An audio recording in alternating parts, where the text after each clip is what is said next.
Good morning, sir. I am Shiva. Shiva. I am Okay. a physiotherapy doctor. I am from Nagarnal district, Telangana state.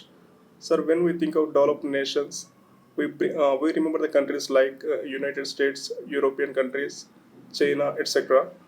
So, what were the main factors do you think that prevented our country to stand beside those nations today? And do you think that there is a true willingness from the government, maybe from legislative, judiciary, or executive, to bring better conditions in our country today? And thank you so much for providing this opportunity to us, sir. Thank you, Shiva from Nagar Karnool, physiotherapist. Shiva's question is what bothers many of us. Every day we say we're a developing country. When will we become a developed country? What does it mean?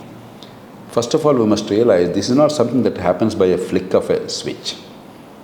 It takes time, effort, good policy, hard work, patience. But it can be achieved much faster than in the olden days. In the olden days, it took probably 50 years, 75 years, a century for a country to come out of poverty and become relatively developed. But China has shown the way. While China is still not a developed country, it is at the very high end of developing countries, higher middle income countries. China's per capita income today is about $12,000–13,000. In terms of purchasing power, it's probably close to $20,000 or more. That means roughly about half or a little under half of the developed world. And China will probably reach developed status in the next 20 years. They have shown a remarkable way forward by focusing all the energies on economic growth and infrastructure and better service delivery to the people. India too can do it. That we are a democracy, therefore we cannot do it is nonsensical. China improved its economy by acting democratically, not because they acted dictatorially. Good quality education and healthcare are democratic tools, not dictatorial tools. Better infrastructure and access to services. Most of all, decentralization of power. These are all democratic tools. And sound policy and economic freedom, encouraging people to invest without too many fetters. These are democratic tools. Oftentimes we wistfully think that if only there is dictatorship, we can improve our economy better. No. Whenever China or other countries acted dictatorially, economies failed. When they corrected their ways and acted sensibly and democratically with economic freedom and decentralization and some modicum of rule of law and investment promotion, then they performed very well. So it's not democracy that is the problem. It is bad policy and bad execution. We must understand that. So what do we need to do in India's context today? The first is focus on infrastructure. After decades of neglect, now India government is paying attention. We should encourage that, we should be happy about that, and more needs to be done. Then a climate in which we encourage investments.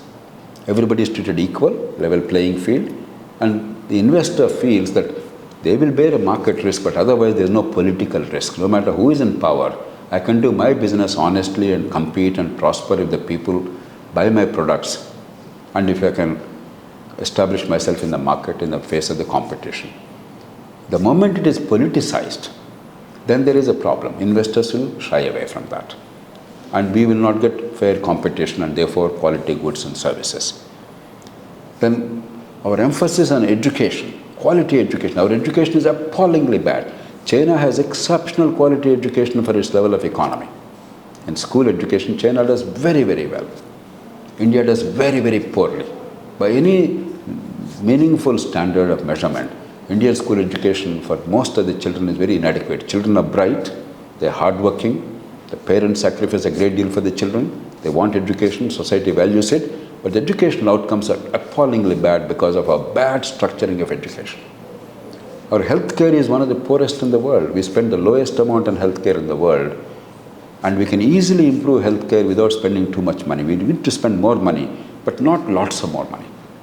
But we are not focusing adequately. Without healthcare, there is no productivity. Poor health itself is the cause of impoverishment in India. 60 million people are becoming poor in India every year, descending into poverty from a non-poor state to poor state every year. We must focus on that. And of course, you must have a reasonable rule of law. You may not perfect it overnight, but at least contracts must be enforced. There must be predictability. You must be confident that Gundas will not take over your properties or factories. Rule of law. And decentralization of power, learning from China, but with accountability. We are trying to address some of them, not all of them. If you address all of them and well, with mobilizing the public opinion and making people understand what it means, each of these, India too can do as well as China has done in a short period of time. We are showing some serious growth impulse now. There is a realistic chance of India sustaining 7 to 8% growth rate over the next 20-25 years. And that's desperately needed. That's vital. And all of us, beyond parties, beyond ideologies, beyond regions and religions and castes, we must all be united on the need to improve the quality of life, the need to grow the economy at a rapid pace on a sustained basis, and the need to improve the infrastructure and quality of services and rule of law. And to that extent, at least, we must stand united. Unfortunately, political parties are looking at the very short term, ignoring growth, ignoring what happens to the economy in the long term, ignoring what happens to the public finances in the long term. Today's vote has become the only mantra. That's a very dangerous situation. That will be very seriously hampering long-term growth of the country, and our children will pay a very heavy price.